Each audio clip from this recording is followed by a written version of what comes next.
take a look at problem 101 on the same page as 93. And we're given here the derivative from -2 to 2 of x squared times x squared plus 1. Okay? Now, f of x here is this. That's your main function, what you're starting with. F of negative x is where you're going to go through and replace every x with negative x and see what you get. Well, negative x quantity squared is x squared. Same thing here, x squared. So when you put a negative x into both of these, you get the same thing right back at you. So that's saying that f of x is equal to f of negative x. And that means f of x is even. Okay? That tells you then the direction you need to go with the problem. And that is replacing the -2 with 0 and knowing that the answer is going to be double this value right here going from 0 to 2. So we need to go from 0 to 2 with this function right here and then doubling the answer. Okay? So, this is what we have. This is the problem right here. And what we did here is we distribute the x squared across both of those. Get x to the 4th plus x squared dx. Then you take the derivative of that, and that's going to give you 5 here, so the denominator has to be 5. That's going to give you 3 here, so the denominator has to be 3. And like I said, we're going from 0 to 2, not negative 2, just 0 to 2 for this. Then we go with the lowest common denominator, 15. And so 5 goes into 15 3 times. 3 times x to the 5th is 3x to the 5th. 3 goes into 15 5 times. 5 times x to the 3rd is 5x to the 3rd. So this is our new fraction going from 0 to 2. And now we're ready to plug in my 2 and my 0. So this is what I get for the 2. Just replace x with 2 here.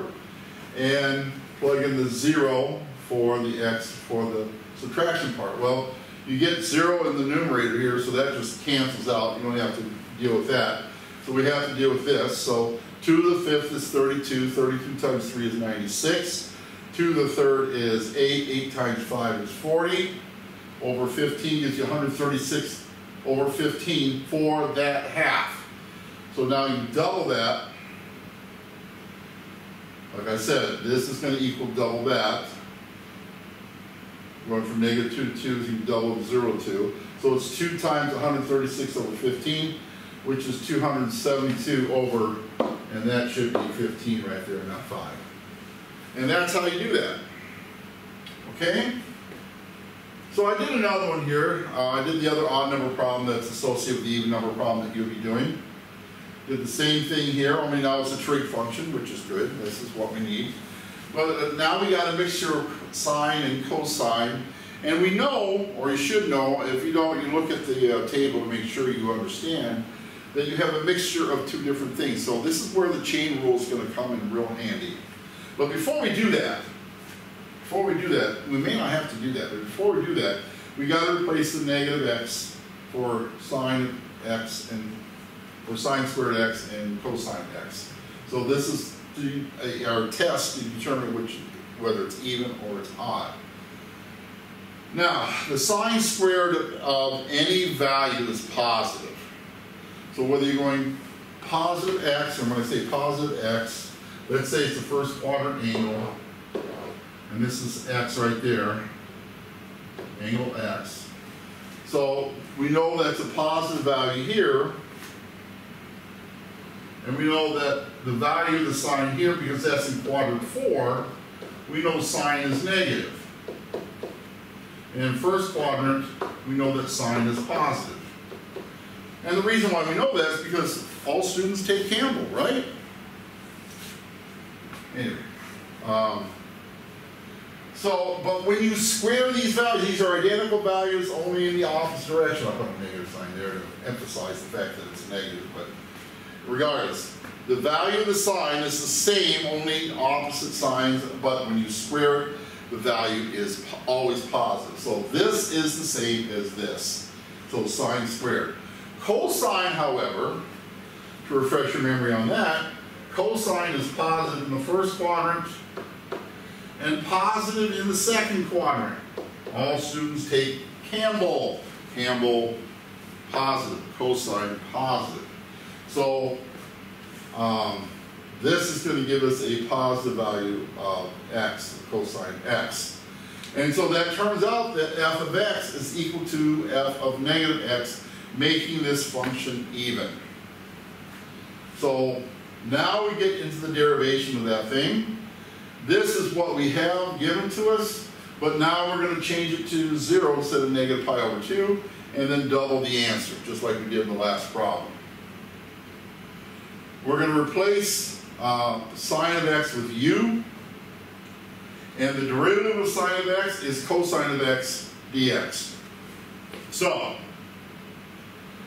actually that should be, yes, that's correct. So now we have sine of x going to this is u squared, cosine of x dx is du.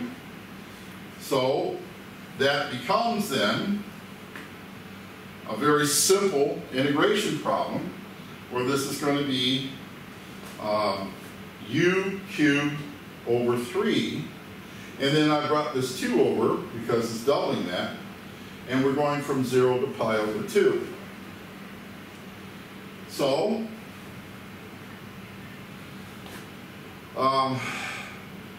this is I'm going to replace the u now with sine of x, so this becomes 2 times sine cubed of x over 3 from 0 to 2 pi.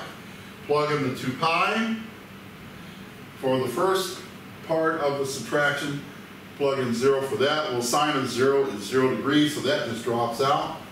We know that the sine of pi over 2 is 90 degrees. The sine of 90 degrees is 1, and that's cubed, so it's 2 times 1 cubed over 3. And the answer for this is 2/3. There you have it.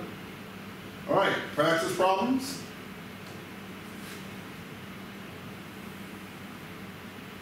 94 to 98 even, and 102 to 104 even. Have fun.